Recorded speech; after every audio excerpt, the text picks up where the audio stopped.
Good morning, all participants, and welcome back again after this bio break. So I'm sure the first session was very much insightful. And now I'll introduce you to our next resource person for today's session. He is Professor Devdip Purkayastha. Sir is from IIT Bombay, Desai Centre of Entrepreneurship.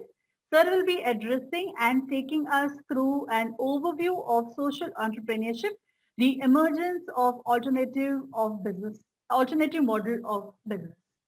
I'll take this opportunity to introduce Sir to all of you. Professor Devdip Purkayastha is a senior business executive with 3 decades of experience at leading corporations. Professor Devdip Purkayastha holds a bachelor degree from IIT Kharagpur, PGDM from IIM Kolkata, and has participated in the EDP at Wharton Business School. Professor Devdip Purkayastha serves as a president of Indian operations at CHEP USA Inc. Mr. Purkayastha has been Vice President of Strategic Planning and Business Development for South Asia of DHL Express USA since September 20, 2007. Currently, he is a professor at Desai Centre for Entrepreneurship. For the past few years, he dedicated his career to building a better, more sustainable world by engaging with next generation leaders at IIT and AICTE. He has been a mentor to a broad range of high technology and social startups, professor of entrepreneurship courses and workshops, advisor to early stage startup investors. Professor Devdip Purkayastha has worked as a vice president in DHL Express. Then he worked as a president of CHEP India. Currently, he works as an adjunct professor at Desai Centre of Entrepreneurship at IIT Bombay. He also works as a president in AICTE, India. He has done his BTech from IIT Kharagpur and PGDM from IIM Calcutta. It's our privilege and honor to have you, sir. Welcome, sir. Over to you, sir. Yes, thank you very much. This is Devdip. First, just a quick check. Can you hear me clearly and can you see me on video? Yes, sir. We can see you okay, also. fantastic. Audible. Yes, so I will go off video to preserve my bandwidth and I will share my screen. So let me just share my screen. Good morning, Professor Dev. Morning. Morning. Yeah. Let me just share my screen. Yes, can you see my screen? Yes. Yes, sir. Okay, fantastic. Okay, so good morning and thank you very much for, Nisha and, the management of VESIM, as well as all the concerned stakeholders from AICTE, Atal, and the Research Foundation. Thank you very much for giving me this opportunity. It's always a privilege to talk to, actually anybody on entrepreneurship or social entrepreneurship. And if it's a distinguished gathering like this, it's a special privilege. So thank you very much for having me here. I do want to make sure that I have 90 minutes and that I can answer any top of mind questions that you have. So what I will suggest is that all the participants, just so that I just don't blindly lecture, I have a few slides which I'll share with you. I have got a case study which I'm living every day, so I'll share that. But on the chat, if you have any questions, kindly type the questions so that I can take those questions either when you type it or during the course of my discussion. And the more interactive it is, the less boring it will be, because I think everybody here is highly accomplished, highly experienced, and I don't want to just lecture one way. So please keep typing. If you have any expectations, please keep typing on the chat. If you have a suggestion, and please keep typing on the chat. Also, if you disagree with what I'm saying, I think in entrepreneurship, social work, marketing, etc., there is no one answer to any question. I think if you look at engineering, arts, science, etc., 2 + 2 is always equal to 4. Current always flows from positive to negative. But I think in marketing, entrepreneurship, social work, 2 plus 2 can be 4, it can be 40, it can be minus 40. So there is no theorem, there is no formula. It is more about discovery, dialogue, etc. So please feel free to ask questions, give your suggestions, debate, and disagree if what I'm saying is you do not agree with. So with that preamble, I've been asked to share a couple of things. One is provide a view of what is social entrepreneurship. And I have got a few slides which I'll talk you through. And then I'll also ask inputs from the group in terms of what is your experience or your idea or your theory or any projects that you're working or any research thesis that you are working on social entrepreneurship. So I'll maybe talk on this topic for maybe 20 minutes, and then we can have a general discussion for maybe 10, 15 minutes, where all of you can participate and discuss and debate. After that, I've also been asked to share a case study. I will talk a case study of a student social entrepreneurship global not-for-profit community, because I think that is the most relevant for this group. And what I'll do is I will share the case study, and it's a very live case study, and I'll share with you actual work that is happening and lives that are being impacted, and I'll use some multimedia to give you flavor of the real work that our students are doing. And again, I will share for maybe 20, 25 minutes, and we will have a discussion around, in your own colleges and universities and schools. If you want to replicate some of these, if you want to get in touch with this organization, how we can do that. So with that preamble, let me just pause for a couple of minutes and let me just see in the chat if anybody has got any questions. Yes, so there is a first question from Professor Chauhan. Do you see more upward trend in more students opting for social entrepreneurship? Okay. Our experience has been mixed, and I will cover that when I talk with in the AICTE India case study. So in AICTE India, we work with about 2,000 colleges around the world, about 100 colleges in India, 100 plus colleges.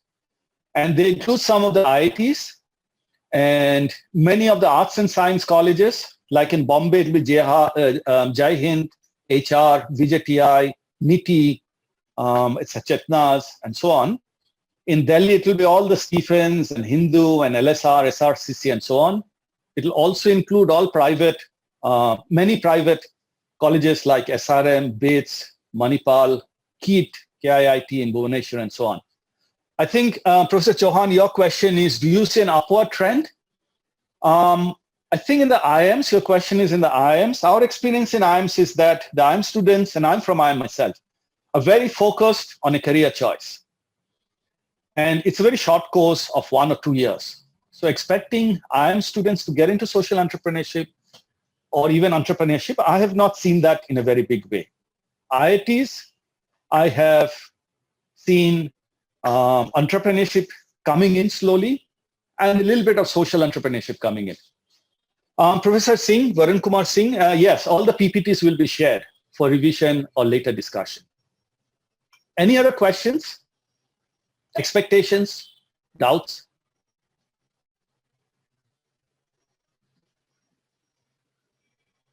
Yes, so we will talk about Section 25 company. AICTE India is a Section 25 company. So we'll talk. You don't, in your colleges, you don't have to have a Section 25 company. Some of the AICTE colleges have Section 25 companies registered, but many are working as a club or as a rolling club. An IIT Bombay club, for example, is 10 years. VJTI is almost 12 years. NITI is almost 12 years. So, you can also have a rolling club formation, which can run for decades and do many projects. Difficult for survival is true, Professor Naya, for everybody. I think with COVID, whether you have a job or you're an entrepreneur or you're a social entrepreneur, it's difficult for survival. But I think the motivation for a social entrepreneur versus someone in a job or an entrepreneur is twofold. So, Professor Chauhan, I'm coming to that in a minute. Yeah, actually, you've asked about the attractive career option. Yeah. So, I think entrepreneurship as a career choice is beginning to grow, because there's a risk element to it. Government is doing a lot, all the Atal, and there are almost 600 plus incubators today around India. And there are several Atal incubators, including many of the IIT in Bombay, in SPJN, NMIMS, and so on. So, entrepreneurship is coming in a small way simply because of the risk element. Most of us, including myself, we don't come from very rich backgrounds. So once our parents and our students' parents have spent time and money to put the students through, quite a high-cost education, the parents typically want students to get into a secure job. And I've had students in IT who want to do entrepreneurship but have a lot of parental pressure to go for a secure job. Okay, so all the Flipkarts and Olas are sometimes exceptions, or they have come in later in life. So they work for some time and then started entrepreneurship. So I have seen many people and students who don't want to take the risk of going into entrepreneurship straight out of college because of financial insecurity, etc. But I think as professors, all of us in this group, we should still teach entrepreneurship. It doesn't matter whether you become an entrepreneur after passing out of college. The skill sets of entrepreneurship, okay, even if you join a job, they are useful skills.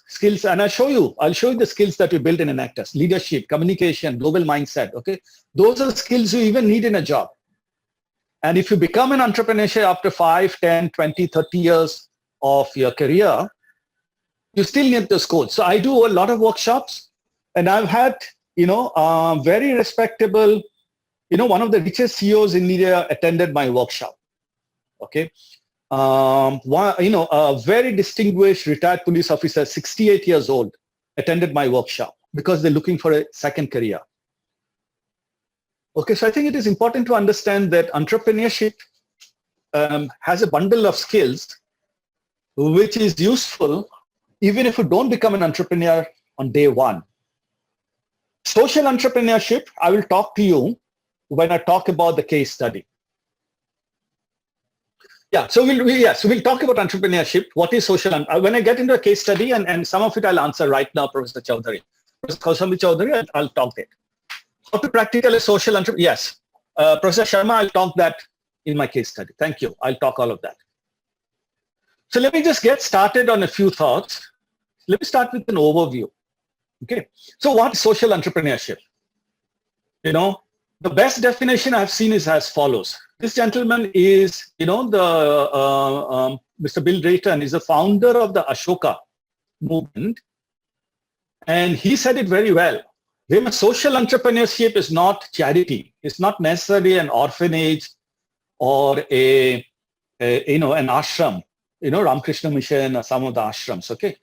Social entrepreneurship is entrepreneurship for social good. So there are two elements to it. It is entrepreneurship. To that extent, it's no different from a tech entrepreneurship or a Flipkart or Oyo or Ola or Uber. It's still entrepreneurship, okay?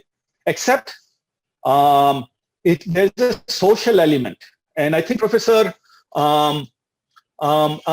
Sharma or someone already asked, that in social entrepreneurship, basically balancing between returns on investment, sales, revenues, profits, etc., and social good. So you're not trying to maximize only the monetary elements, returns on investment, valuation, etc., but you're also balancing with social values, helping the planet. Okay. So the best definition I've seen of social entrepreneurship is that, there is a thought, and I think an old Indian saying or a Chinese saying, which says, if you want to feed a person for one day, give him fish. If you want to feed a person for the whole life, teach him how to fish. Okay. But social entrepreneurship is also to be seen as revolutionize the fishing industry itself. So I'm not fed a person for a life. You have not fed a person for a day. You have changed the fishing industry in a way that's good for the planet. It's good for the people, and it also makes profit. Okay, it also makes profit for the entrepreneurship, for the social entrepreneur.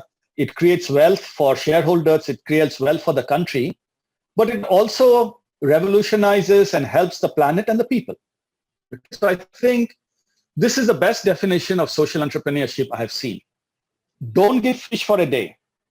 Don't teach fishing for life, but revolutionize the social industry, the fishing industry, to help the planet, okay, to help the people, and create wealth and profits for the country, for yourself.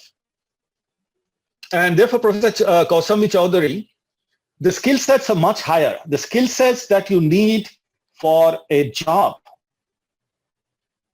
versus entrepreneurship. Entrepreneurship needs far higher level of job than only engineering, only arts, only science, only commerce. Okay, it needs far higher entrepreneurship. The level of skill sets is even higher for a social entrepreneurship, because it's not easy. It's far more difficult. Okay, and that's where the challenge is. And that's why there are 115 of us in this call, okay, training our students for a job. We are all doing it. Training our students for entrepreneurship is very difficult.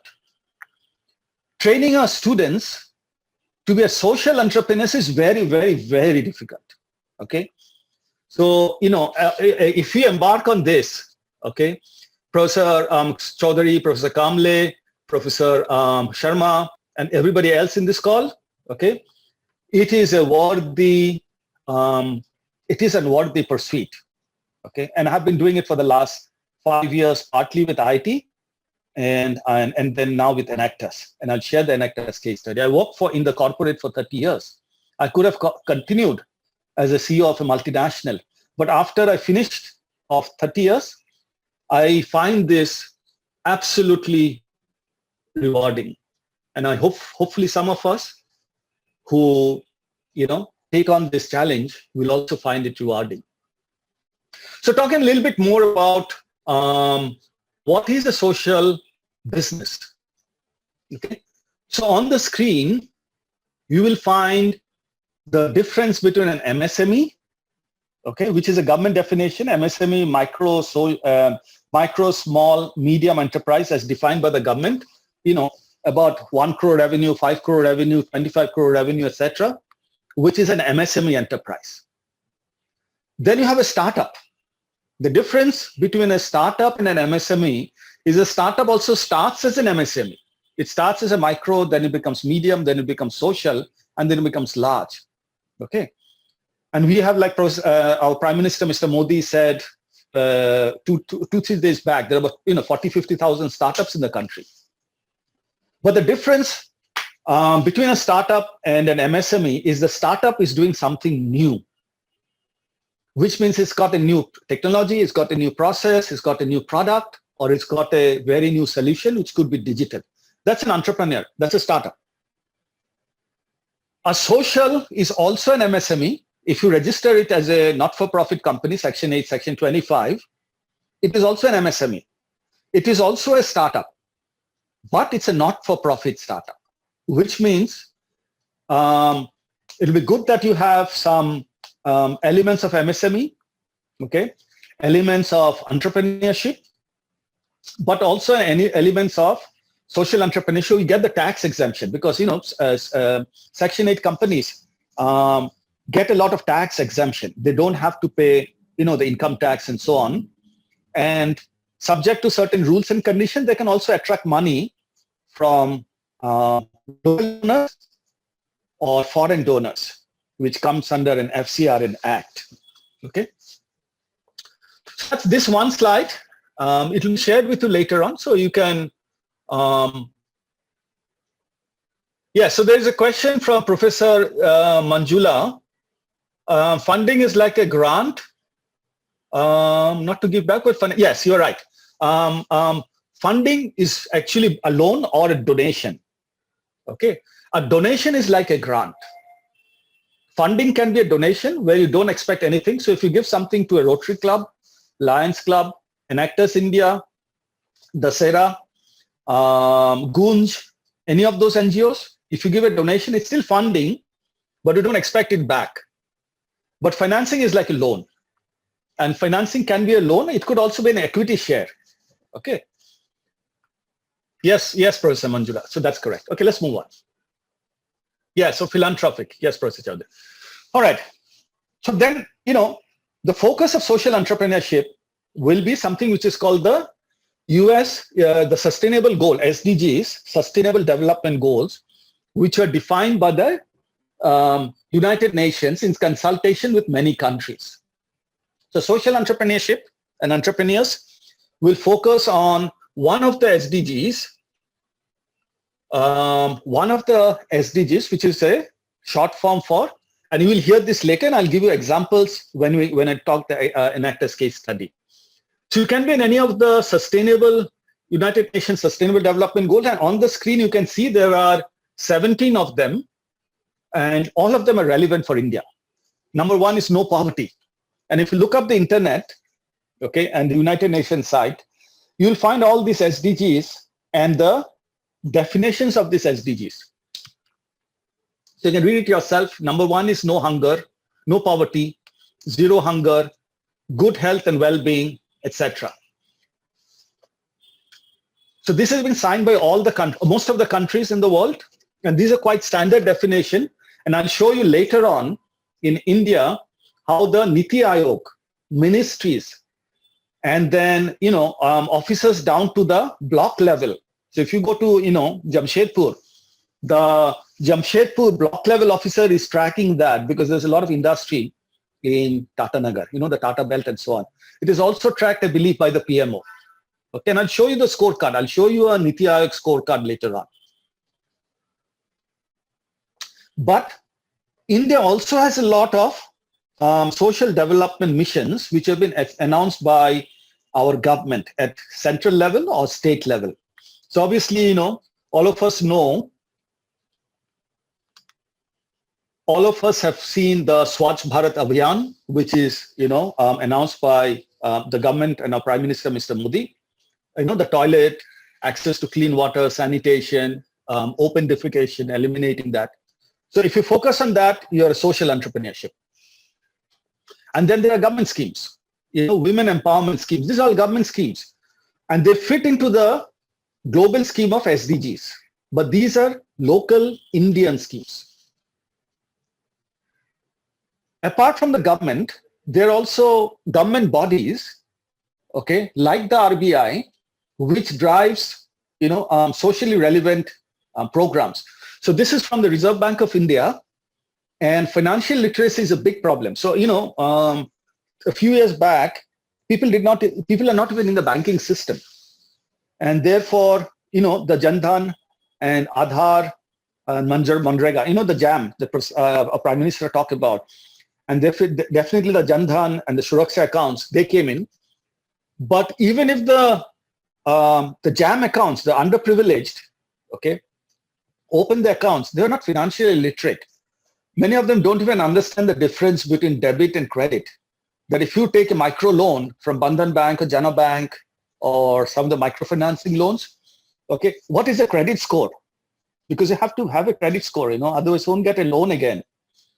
So bodies like RBI are doing financial literacy. This is an example. Then there are also missions which involve technology. Now in this group, I'm not sure how many of you are from a technology institute, okay? But if you are from a technology institute, okay, you may want to embark on a technology mission. For example, what is called the National Action Plan on Climate Change. Okay, it is called NAPCC, and if you go to the website and search on it, nic.in, you will find a lot of details on NAPCC. And why am I sharing this with all of you? I'm sharing this with all of you that when you go back to your colleges and you want to talk to your students about a social entrepreneurship effort or program or a project, your students will ask you, okay, madam or sir, what kind of social entrepreneurship should I do? I'm just giving you hints as to, if you read this up on the internet, you can guide your students to undertake projects in this area, and I'll give you examples, live examples of students who are doing this kind of projects. So in NAPC, okay, the National Action Plan, there are 8 or 9 technical missions. Okay, and you can read it on the screen. So one of the mission is national solar, national water, green India, sustainable agriculture. Okay, and their objectives against any of them. Some of these objectives have to be done by the large companies. So, the Adani group or the Ambani group, or, for water, it could be the Wilo group, or it could be the water ministry itself. So the water ministry with Niti Aayog, with PMO, working and supporting, either Indian local companies or foreign companies. But the government can't do it all. Okay, and the companies may not do it all because the companies also have to give returns to their shareholders. So there's a huge space for social workers and their NGOs which can drive it, But there are also a lot of scope for student entrepreneurs to do this. And I encourage all of you professors, teachers, sirs, madams in this call to reflect on whether you want to encourage your students to drive social entrepreneurship.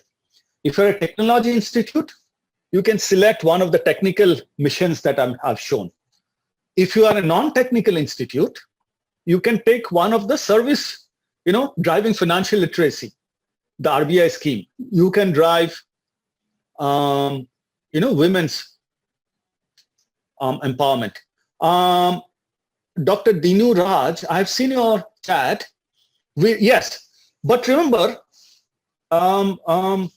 Professor Raj, that entrepreneurship, you don't need lots of people. Please understand that. Okay. If you look at Apple, okay, it was not, Mr. Steve Jobs, and the other 3 founders did not need, 1,000 people to start up Apple. Okay. Flipkart, the Bansals, did not need 10,000 students, entire IIT Delhi to start Flipkart. Please understand that in entrepreneurship, in many other fields, 1, 2, 3 people can make a difference. So you may have, in your campus, okay, like a KEET or Manipal or IIT Bombay, there may be 10,000, 20,000 students. You don't need 10,000, 20,000 entrepreneurs. And definitely you don't need 10, 20,000 social entrepreneurs because, to start Google, okay, 2, 3 people can start Google. Facebook can be started by Mr. Mark Zuckerberg and maybe 1 or 2 other co-founders. Flipkart, Ola, Oyo, Uber, Airbnb, okay, these are giant companies. Alibaba, they were started by 1 or 2 or 3 entrepreneurs and co-founders. Okay, so it doesn't matter that if you have 100 students or 1,000 students in a campus, out of the 1,000 students in a campus, 5 are going and creating 2 on social entrepreneurship or entrepreneurship. That's enough. That's good. So, don't go by general trend, because I saw a question about upward trend and it doesn't matter. And I say in my class, I don't need 100 students next year, 200 students next year, 300 students. I'd rather have 1 student doing 1 startup or 5 students doing 1 startup. I'm fine. Okay, so don't go by the numbers. Go for the spirit of entrepreneurship. Incubators promoting social entrepreneurship in academic institutions. I think the question is, India needs, okay, jobs. The problem is we don't have jobs. Okay, we are producing, we are teaching our students, but they don't have jobs. Okay, the question is, how do we create those jobs? Okay, and therefore we need new companies to come up. We cannot. How many jobs will TCS and Infosys and Tata Group and Birla Group or Ambani Group, Adani Group create? Okay, because every year 1 crore students are coming into the workforce. So we need a lot of new companies. Some of them who are especially from technology companies can create tech startups. But I'll show you, yes, thank you, Professor Jagatam. We need job creators. And I'll show you, please, I will show you live examples of students who are taking up social entrepreneurship. You'll see that. I'm going to show it to you, okay, with a lot of evidence. And you can go it yourself once you leave, you can check it out in your own campuses. Okay, so that was an overview. Now what I'm getting into, some of the methodology of entrepreneurship, okay. The methodology of entrepreneurship that we recommend, and I recommend, okay, for social entrepreneurship is exactly the same methodology as for entrepreneurship. So social entrepreneurship and entrepreneurship, I recommend the same methodology, okay. In IIT Bombay, and I'm sure some of your institutes, okay, the latest things that are taught or the methodology that is shown is probably the same as what is being taught at Harvard or Stanford or any of Yale or Princeton or maybe even Japan and Korea, etc. Okay, and I'll give you a glimpse of some of the methodology. And in IIT Bombay, we teach some of the methodologies that is adopted in the West Coast, in the Silicon Valley, or taught in Harvard and Stanford Business School, or Stanford Graduate School, or taught at Harvard, or taught in some of the IITs, or INSEAD in France, or London Business School. We teach the same methodology for entrepreneurship. Okay, we encourage the students to follow the same methodology. In social entrepreneurship, it's the same methodology. The objectives are different, but the methodology is the same. So in Anectas, the case study I'll show you, okay, we have actually worked with, again, our Mexico counterparts, worked with the Stanford Social School, Business School, to adopt the same methodology in the context of social entrepreneurship. Methodology is the same. So what is that methodology? The biggest mistake in entrepreneurship, okay, is to say in tech, if you're from a tech college, so if you're doing, a tech thesis, okay, I've got a BTech project, or I've done an MTech thesis, or I've got a PhD thesis. Okay, so I spent 5 years on my PhD, I've published it, got my degree, or 2 years in MTech, got my degree, done something. After doing that, you look around and say, okay, now can I do a startup around that? And chances are, you know what? Your thesis is irrelevant in the real world. It may be new to the world, but that high tech may not necessarily solve any real world problems. So many techies, especially tech students and tech experts, make the mistake to first do an MTech thesis, BTech project, PhD thesis, publish it, cite it, get their degree, and then say, okay, where's my customer for this? And you know what? There may not be a customer. And same with social entrepreneurship. There's a student or a retired person, he's retired. Okay, now I want to do social entrepreneurship. Okay, what do I like? I want to work on providing food to the hungry. Because, that's an idea that I like. The problem is there may be 5 roti banks working in that slum area or that underprivileged area. Okay, and nobody wants your social work because it's irrelevant. Or you go to a flooded area where there's plenty of water and do a water project. Everybody has water there. What's the point? But they may not have, they may not have some other problem. They may have other problems. So the most dangerous thing is to start in entrepreneurship with an idea that you have, okay, and try to sell it. Doesn't work like that. That's why most startups fail. And that's why Steve Jobs said it beautifully, which he said, start with a customer need and work backwards to develop the solution. So don't develop a solution in your lab or your pet idea. Okay, Professor Swapni, I'll come to that competition in a minute. Okay, you start with a problem and try to solve it, work backwards, and that's the success. And therefore, how do you do that? So this is a Harvard paper. This is a methodology I personally follow, and I believe in it. I'll show you examples of it in the social entrepreneurship scale. Okay, and Professor Sapni, that will get answered when I talk to you, when I show the case study. What you start with is a problem, not with the solution, not with your pet idea. Okay, and the problem with highly educated, highly experienced people is their ego gets in the way. So you're a highly accomplished, academician or a researcher, or a professor or teacher or a CEO or CXO. You've got a huge ego, and you think what you think is what everybody should want. No, who cares? The customer doesn't care whether you're from IT or India or China or Bombay, or if you've got a CGPA of this, you've got how many degrees, which college you have. Nobody cares. So don't start with a solution, which is the circle number 3. Start with a problem which has not been solved. So if you start with a problem which is an unmet need, or an unmet community need, and then work on it. So Professor Sapni, what will happen is that you will anyway, by the process of validating a problem, you will know that competitor has not been able to meet that problem. Okay, and to some extent, you are entering a space where probably there is an unmet need and therefore no competition. And there are all of these things, some of the jargon that you hear, design thinking, lean startup, business model canvas, all of this is applicable as methodologies for entrepreneurship. I don't have the time to get into all of the details. It's a full course. I do workshops and I run courses in IIT Bombay, etc. I'm just giving an overview of the entrepreneurial process. So there's a lot of, based on this, I'm going to show you some resources which are available.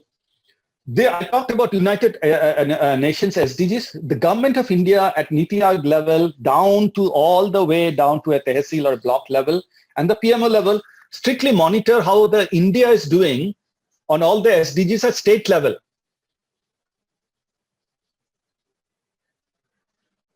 Okay, and there is a heat map which you can see.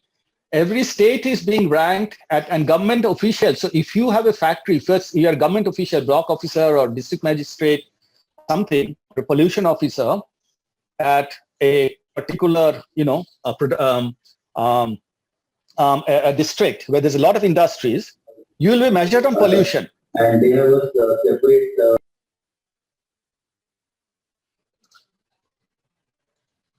Okay. So there will be a lot of tracking that happens, and this is a good area if you want to do something in Manipur, Meghalaya, Gujarat. You can quickly see from the Niti Aayog database which area you want to work on. So this is one needs analysis, but you cannot just stop at that. Okay, because as academicians, sometimes we make the mistake that we are very theoretical. Okay. You cannot be theoretical. Okay.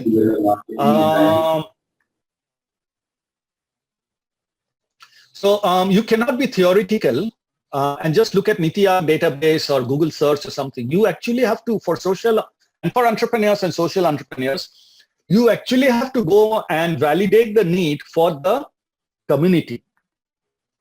So most of us work in very nice campuses, stay in nice houses. But you know what? We are the privileged, 1 crore rich or maybe 10 crore middle class. Okay. And then we've got 20, 30 not so rich, poor Indians.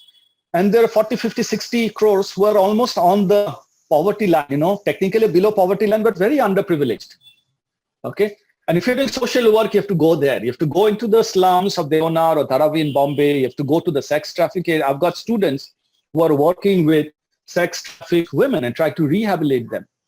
I've got students who are working with, breast cancer survivors who have lost, a breast because of cancer, and how to develop, a specially made bra for those breast cancer survivors at affordable prices. Menstrual problem is a big problem for underprivileged women. How do you have affordable solutions for menstrual problems or affordable diapers? Okay. And I'll give you some case studies of how you can do. Problems are all around us. If you look out of the window, you'll see problems, because unfortunately, we are not a rich country. Okay, but you have to have the mindset, and I think Professor Kausambi Chowdhury said it very beautifully. You have to have a passion and you have to have a heart. Okay. Most of us academicians work with the head. So theories, formulas, science, arts, engineering, and I've done it for most of my life. But in social work, it has to be a lot of not only passion, Professor Chowdhury, it is also your heart. You have to have a big heart. And here you see students dialoguing and talking. And this could be your students, 19 years old, 20-year-olds. Okay. Developing a solution. This is from Ramjas College. You can see it yourself. Students, 19 years old, 20-year-old, your kind of students who are developing a matka filter to provide, low-cost, clean water, okay, to the underprivileged. So you do that. So if you look at the social entrepreneurship, you do the big analysis, theoretical, sitting in your rooms, internet, campus, hostel, office, teachers' cabin, whatever. But you have to go to the community, dialogue and learn from them, develop low and affordable solutions. It can be tech or non-tech. This is non-tech. This is matkas. Okay. But you can also do tech. This is a water ATM, where basically what happens is in the slum areas where you don't have clean water, you've got municipal water but don't have clean water, okay, but your household needs 20 liters of clean water. What you do here is you put a coin. So you put in, 5 rupee coins, 5 1 rupee coins or 1 5 rupee coin, and you get 20 liters of water, okay. So that's a tech solution. This is a non-tech solution, okay, and then you implement it. And here you got students, 19 or 20-year-olds, implementing this water ATMs into this, and also educate them on, see, Har Bund Ek, you can see that. And you can see all the community education programs. It's a complete solution. Okay. I'm showing you the methodology. So Professor Chauhan, that's fortune at the bottom of the pyramid. Professor Prahlad brought it out.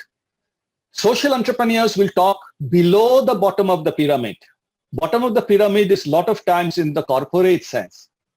Okay. So people who are using low-end products. Social workers work below the bottom of the pyramid. Okay. Because they're completely underprivileged. They are lying in the streets. They're the wives of the scavengers. Our students work with wives of scavengers who are cleaning the sewers. Our students and active students work with leprosy survivors in a leprosy colony who have no livelihood. Okay. So, these are all fortune at the bottom of the pyramid, a lot of management theory. By definition, management theory works, business management theory works where there's a business. Business is for people who can afford the business, who can buy a shampoo or a soap or a bottle of water, etc.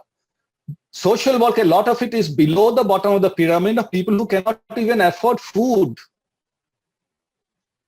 Okay, they're generally, so think of it as below the bottom of the pyramid. Okay. All right, so this is a methodology I talked. Okay, we've got toolkits and all. So what I'm going to do is very quickly getting into, so here's a toolkit. I don't know how many of you are familiar with something called business model canvas. So in the business model canvas, okay, we use it for tech entrepreneurs, okay, to create one-page business plans. We have adapted, and it came out of, an author called Alex Westerwilder, who did a lot of research in Silicon Valley, and this is taught in Stanford. What we have adapted now, the business model canvas, is a social business model canvas. So going back that, how do we create social businesses which are not focused only on profits, but also on the planet and the people?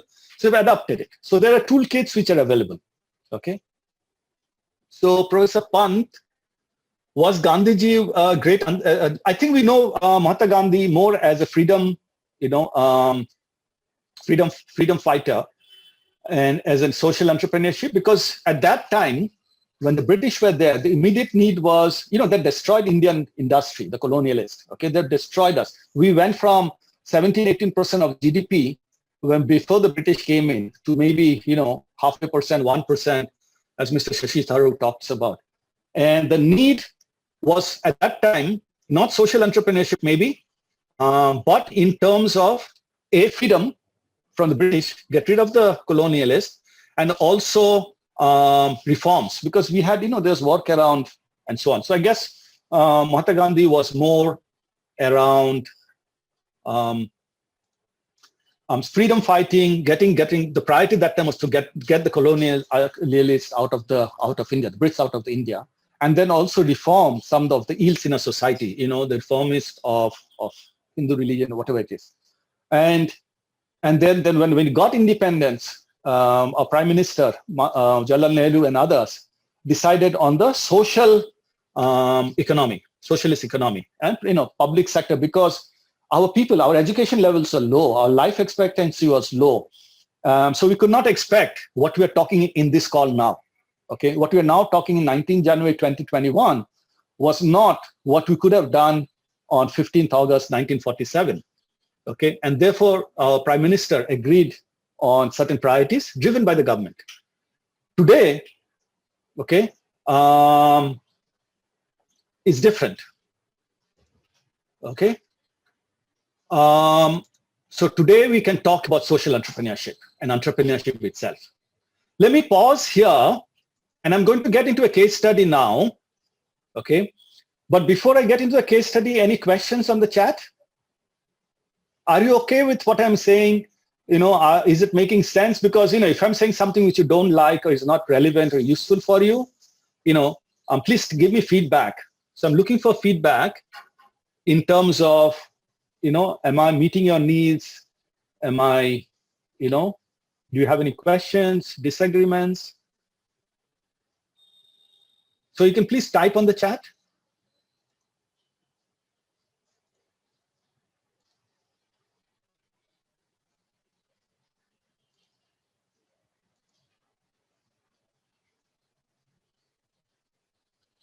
Yes, I am, Professor Pranjal. I had taken off my PPT. I'm putting on a new PPT. Okay, so Dr. Achudan, you have said no questions. So, so carry on. Okay, thank you. So let me just carry on with the case study. Okay, touching the right. Okay, thank you so much. Okay, please give me feedback. If you have a question or, if you feel that I am not making sense or someone. Okay, all right. So let's get started. So I will get into the case study now, but let me make it full screen first. Just 1 second. Try to make this full screen. Just give me 1 minute so that.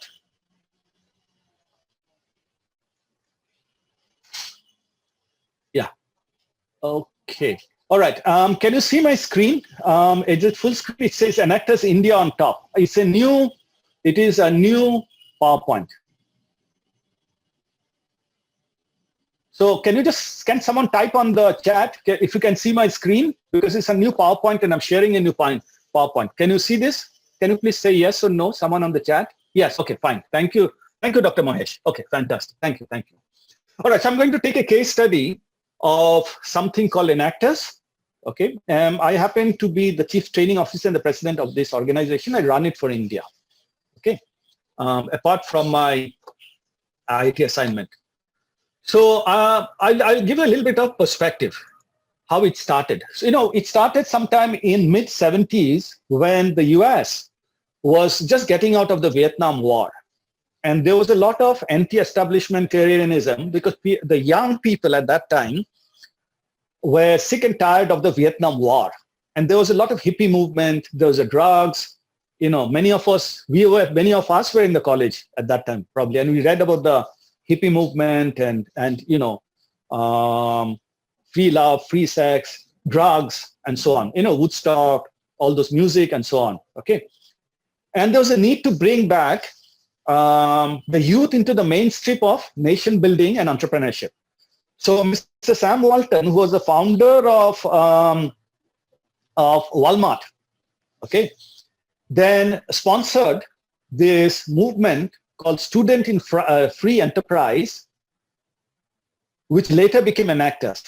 Okay, so the intent of Student in Free Enterprise was to bring back students into meaningful entrepreneurship, because in US, entrepreneurship was always big, because it is a capitalist kind of a society.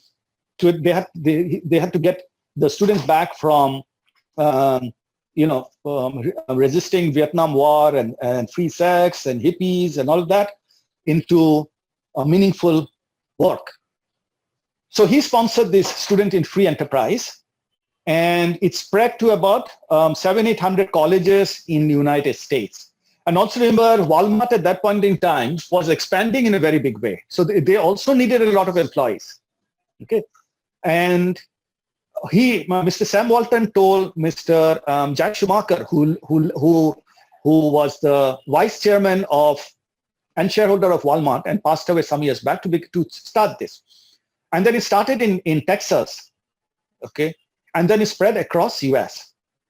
In 2000, early 2000, it spread into outside of US, and it entered India in 2003, when an IIT Bombay alumnus called Mr. Bharat Desai, who is also, by the way, our sponsor and donor for the Desai Centre for Entrepreneurship in IIT Bombay, where I teach. So in 2003, he sent his son as a summer project to start up SAIF India in India. And Mr. Bharat Desai has founded a company called Sintel, which he later sold 2 years back at $2.3 billion to a French company called Atos. Okay. So his son started this up and it was incubated under Sintel at the Sintel office in Bombay.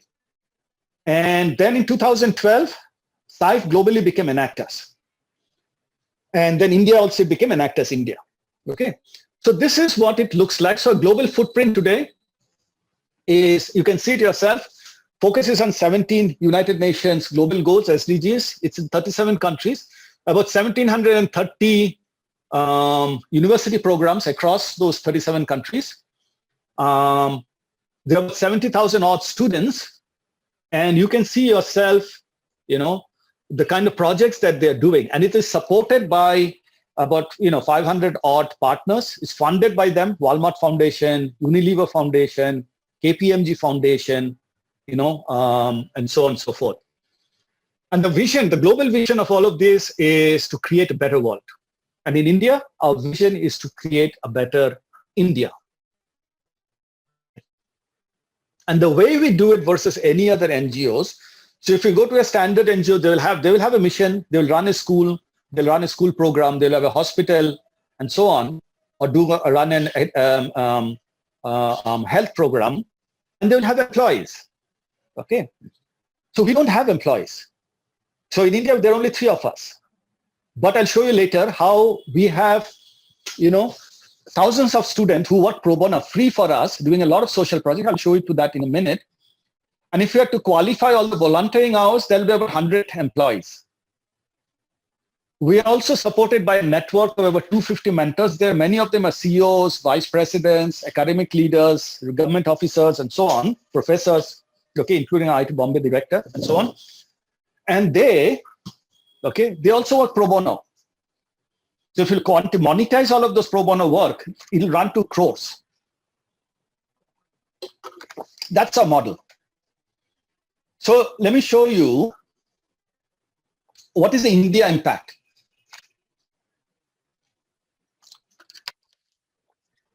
In India, on the right side in dark, so these are numbers for pre-COVID, 2019-20 numbers, okay, before COVID.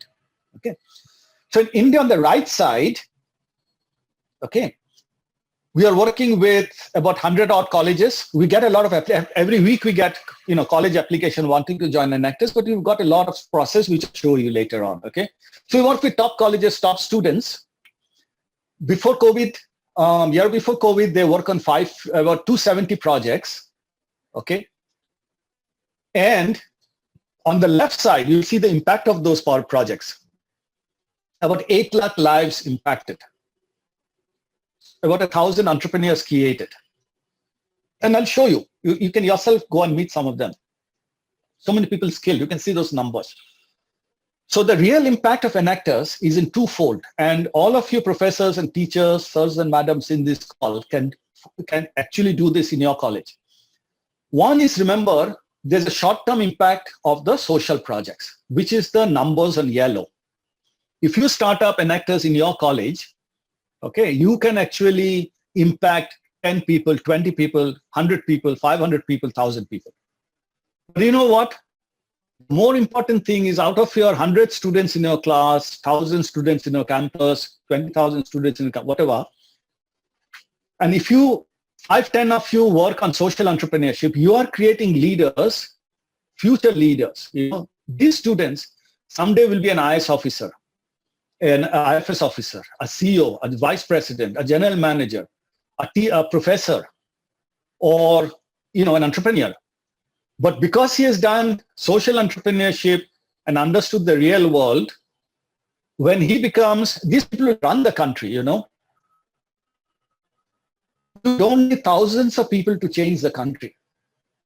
One Mahatma Gandhi, someone said, change the course of India. One Netaji Subhash could have changed, and he also had a big impact.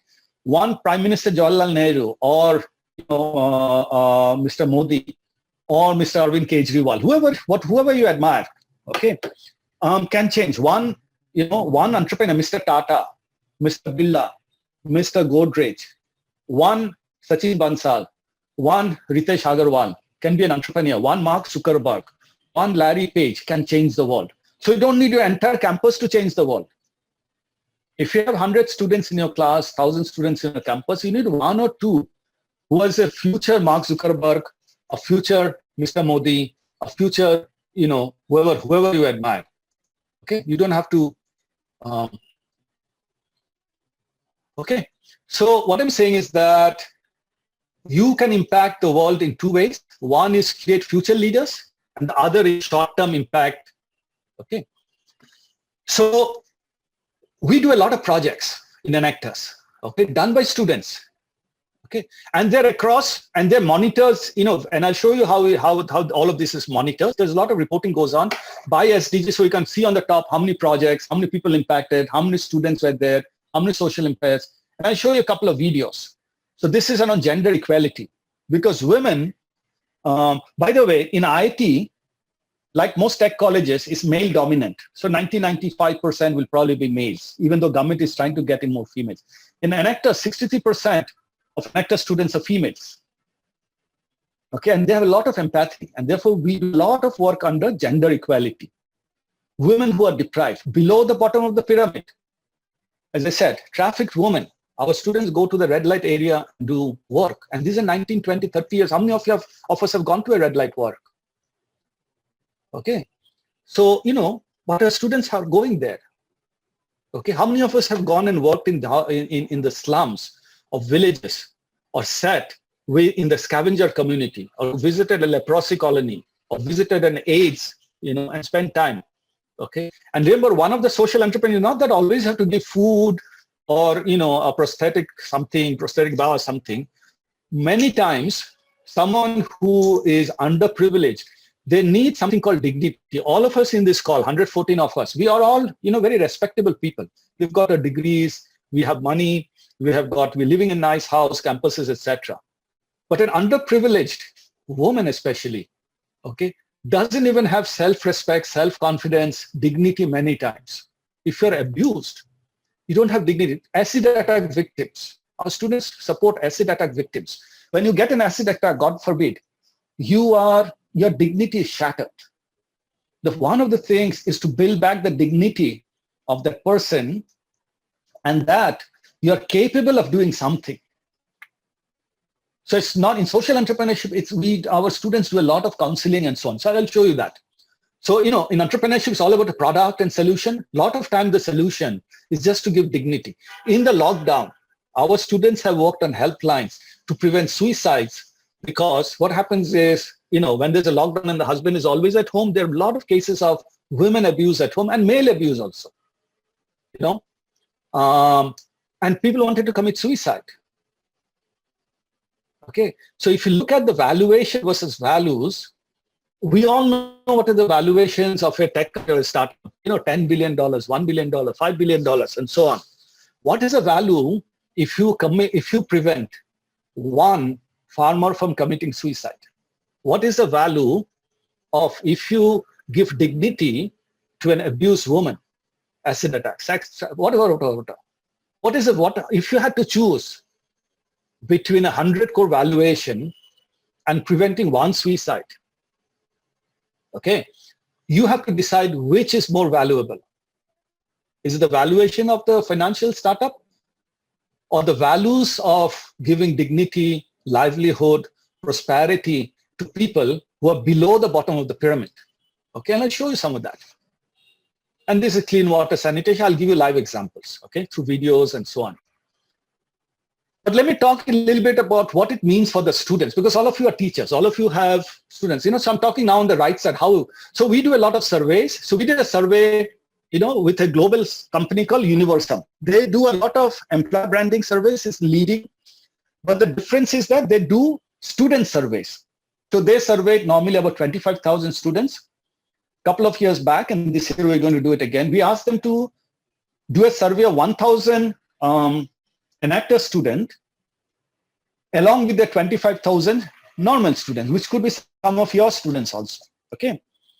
And we asked them to give us a comparison. And what we saw, okay, and here's a chart which shows the comparison between an AICTE student in dotted lines and all students. And you'll find that AICTE students are way off the chart on leadership.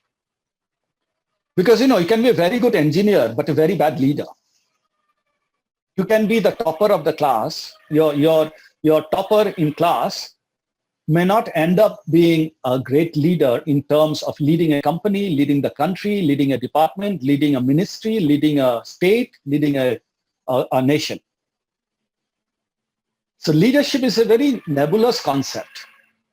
And it's very difficult to teach leadership. There's no formula, there's no textbook, there is no theorem, there is no, if you do this, you become a great leader. It is experiential. So, we have seen that AICTE students who do this kind of work become really leaders, and they are also quite empathetic. Okay, so you'll see on the idealist platform, they're more idealist.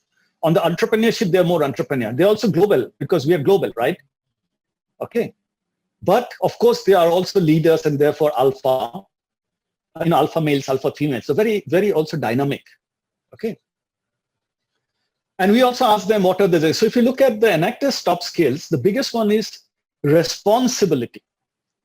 Biggest thing is I will take responsibility for my club, for my campus, for my project. Leaders take responsibility. Biggest skills for AICTE students, and look at the weaknesses, time management. They're trying to do so much, they're trying to do a degree, but also uplift, poor people. Sometimes they spend nights at the slum areas and so on and so forth. So skills assessment. What does the program look like? So we start with, we have a lot of databases. We have a lot of toolkits. We've got handbooks, and I'll show you. A lot of it is in the internet, okay? It's open to anybody. We've got complete toolkits. The course that we run in IIT Bombay, we've got exactly the same toolkit for our programs, etc. Okay. We've got a lot of global events. Okay, so this was in 2019 before COVID in IIT Delhi. Okay. Lot of symposiums, etc. This is in the global scale. The picture below, you can see 35 country flags waving. Okay, top left picture, this was at IIT Delhi, and so on. It's collaboration platform.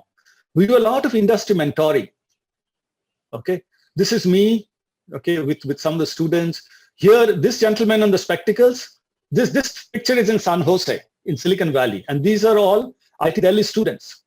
Okay, this gentleman is the chairman of our board, Mr. Arun Kumar. He's also the chairman of KPMG India. He's on the global board of KPMG India. He's a US citizen, and when he was also a undersecretary in the Obama administration, Mr. Barack Obama's administration in the United States. He was a government official there.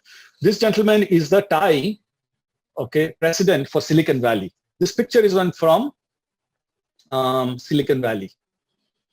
We also teach our students to pitch and raise funds. Okay, because one of the things we teach. So IIT Delhi student team did a fundraising, crowdsourcing during COVID, by which they told me that they raised 31 lakhs through a crowdsourcing campaign. It was run by whom? The campaign itself was run by a first-year student, now in second year, CS, computer science, and a third-year student who did the social media stuff. 19 years old, 20 years old.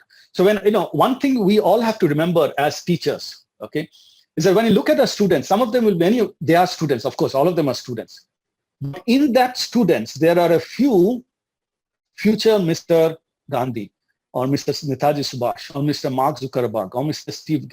Steve Jobs, or Mr. Modi, or Mr.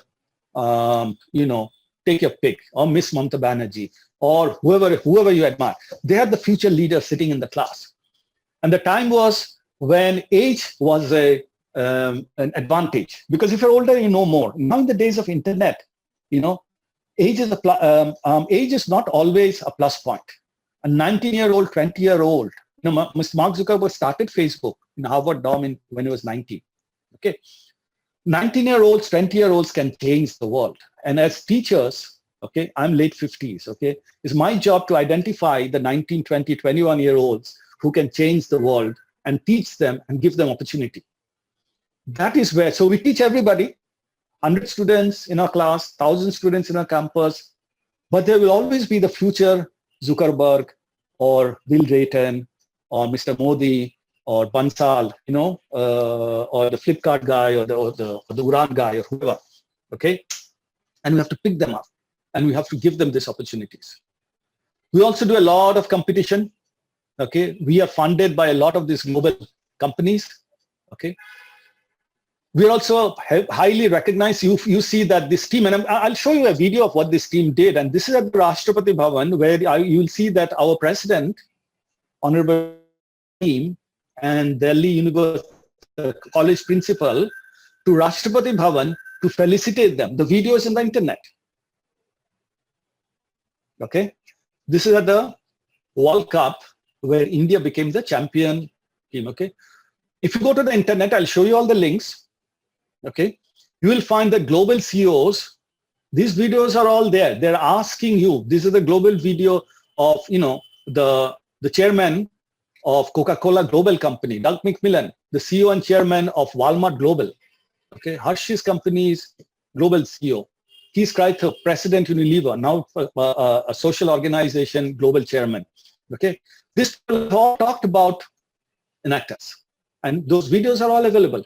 If you click on this link, those videos will play. Okay. In fact, I will just see if I can play some of the videos. I'll play you some videos. Okay. And then I'll show you how these people responded to COVID. So when COVID hit, okay, it was devastated. India got devastated. The world is, and we are still recovering from the devastation. It is social devastation. It's psychological. It's economic loss. Migrant, the migrant workers going back. It was utter misery. Okay. But as leaders, we told our students, look, when there is war, okay, some people run away from the war, and some leaders take charge and they do things to solve the problem, okay? And our student says, no, we want to solve the problem. We are not back out because there's COVID, okay? And here's some of the things that we did as a network, okay? So when COVID and the lockdown hit, okay, we went completely online. All of these are available. I'm going to show you all of this. As soon as I finish the slide, I'm going to show you videos, and so you can get a sense. So we moved completely to online. So pivoted completely to online. Okay. Instagram, Facebook, YouTube, everything we opened up. Okay. Because we could not do physical. We requested our top leaders. We did online conventions, and look at the people who are there. Chairman of Unilever, India, Mr. Sanjeev Mehta. Okay. This lady, American lady, leadership in trying times. Okay.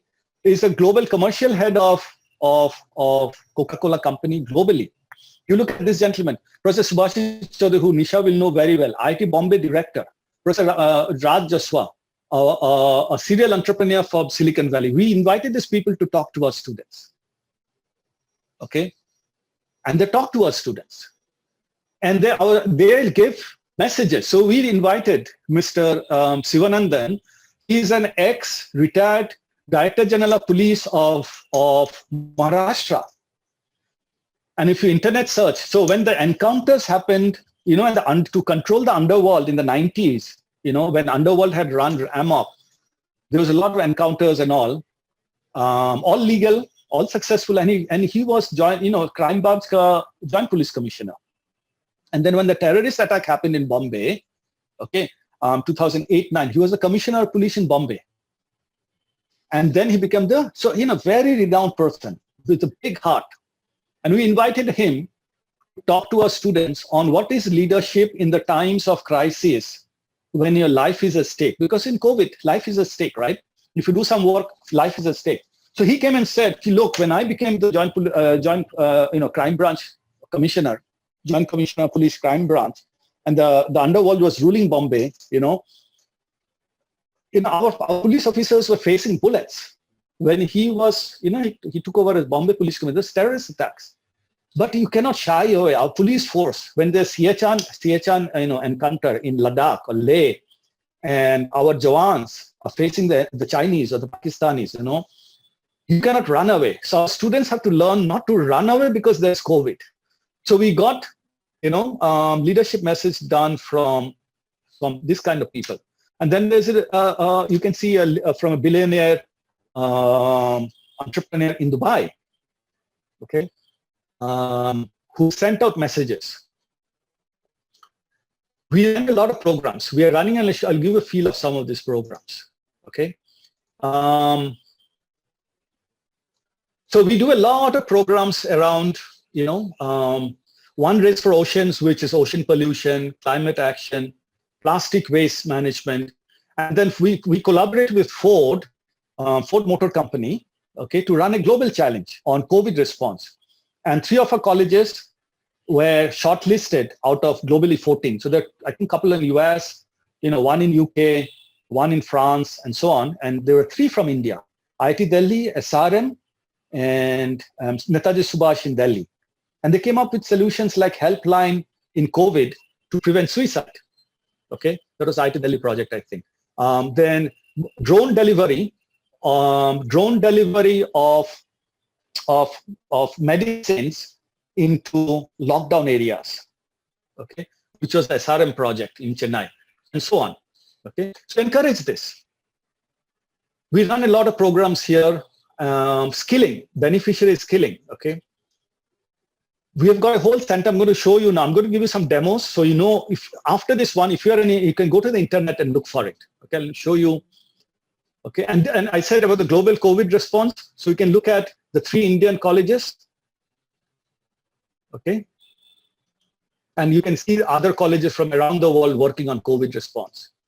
And, so you can see our online reach. We've got, our Instagram reach is 1. I'm going to show you the page. Okay. So, thousands of students across the country, okay, you can see our Instagram, our Facebook, you can see all the analytics, you can look at YouTube.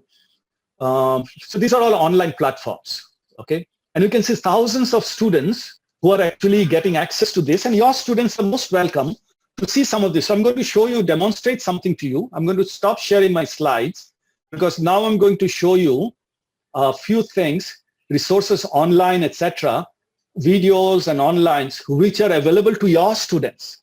Okay, if you want to learn, it's all there. So I'm going to show you something. So just hold on, give me a minute. I'm going to share my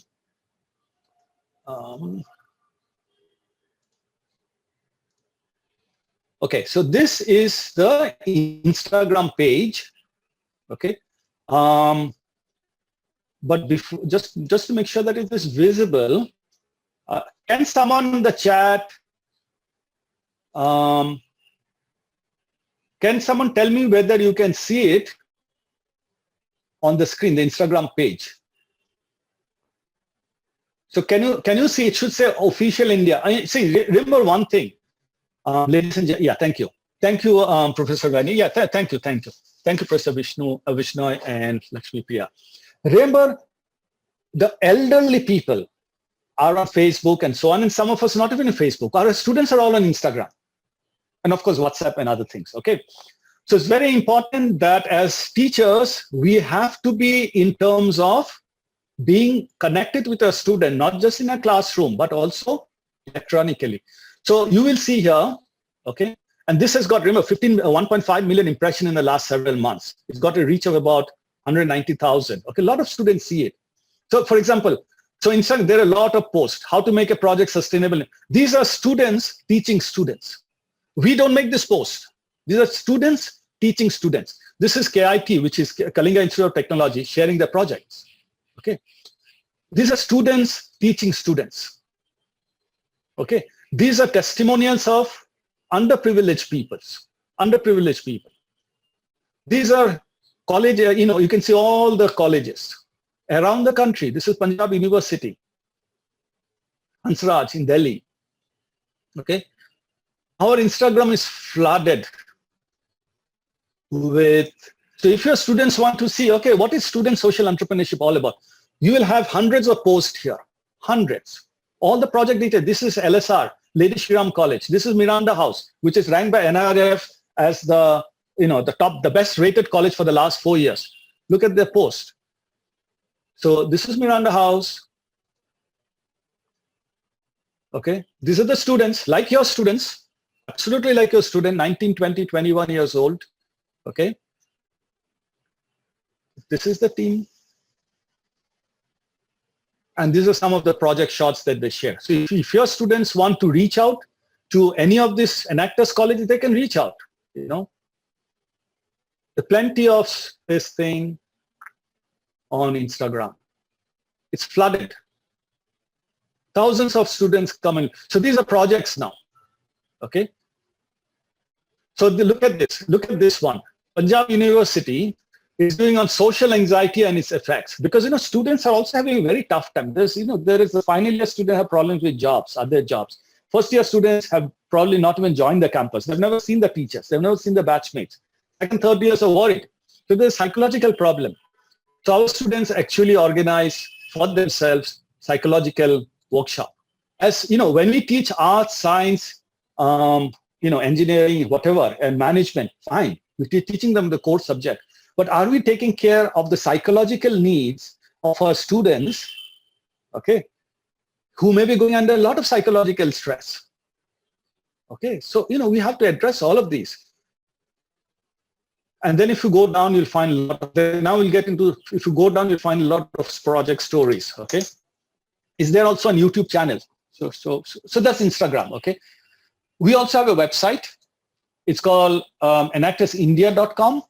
Okay, it's a Center for Social Entrepreneurship, which means there are a lot of project stories, pictures, etc., and so on. Okay, so you can see Prime Minister Modi, working with SRCC. Mamata Banerjee has worked, visited and applauded the St. Xavier's College team, Enactor St. Xavier's in Kolkata. Mr. Arvind Kejriwal, his daughter was actually part of Enactors, has worked with some of her teams. So this is there on the website. Okay.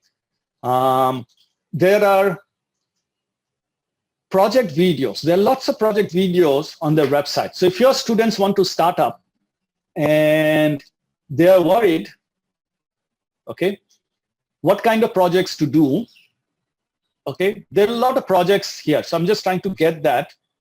Just one sec, okay. It's slightly slow because bandwidth, yeah. So these are all projects, okay. These are all projects across the country. Hansraj College, Sri Ram College, Kamala Nehru College, Jamia Millia Islamia, Delhi Technical Institute, IIT Ropar, Xavier's Kolkata, BITS Goa, across India, IIT Delhi, Kalindi College, okay? There are lots of projects. If they want to do videos on social impact, how can you create social impact? A lot of videos, 77 seconds. Okay, even as teachers, you may be teaching arts, science, commerce, engineering, management, marketing, whatever. Okay, all of us teach that, but not all of us know how to create social impact. there is a portfolio of 77-second videos which shows, okay, there's also a YouTube channel, there's a Facebook channel, you can go to YouTube and look it up. So there are social videos, okay. There are events, global events, okay. If you want to see beyond India, what's happening around the world, okay. So World Cup. So if you want to see what's happening beyond the world, okay. What's happening in Egypt, what's happening in Canada, what's happening in US, okay. It's available here. You can look at it. It's available in YouTube. And actors, you can see this. Because I'm on Zoom, my internet is slightly slow. And then I'll see if I can play you some videos. Okay, just give me a minute. Okay, so I'm going to, but I think you get the point. Okay, so there's a lot of online resources available.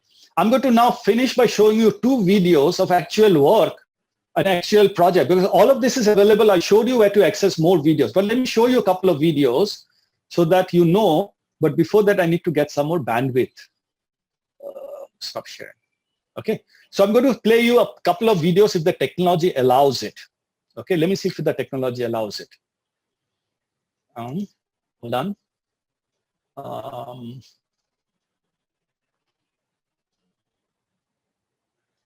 Just one sec. Just one sec. I'm trying to play you a video. Okay.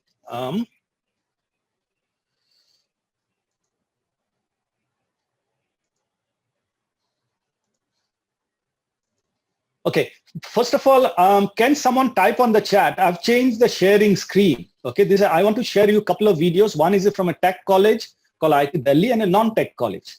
Okay, so can you just type on this? Can someone type on the screen whether you can see this? The picture. Yes, it's ready. Okay, thank you. Thank you, Professor Chauhan. And okay, fantastic. I'm going to play this video, and I will just I'll just ask whether you can hear the sound. So, Nisha, I hope the sound is available. I'm going to play this, okay? I'm going to play the video. Technically, I hope you can see. Okay, now, just one sec. I'm just trying to figure out. Just one sec. I'm going to play this video and see if it plays, okay? Just 1 second. The problem is my play button has, just 1 sec.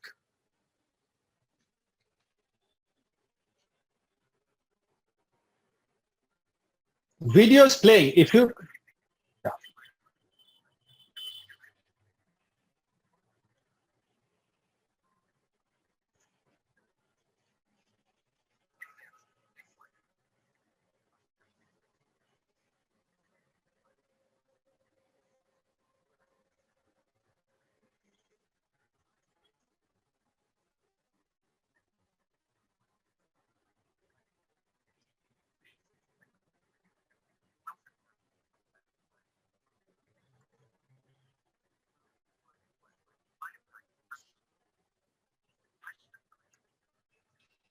Okay, so I saw the point that it's not this thing. Nisha, can you turn on the, at your side, can you put on the speaker? Can you turn on the volume? I'll also put up my volume. I'll see if I can add, increase the volume from my side. Just 1 second.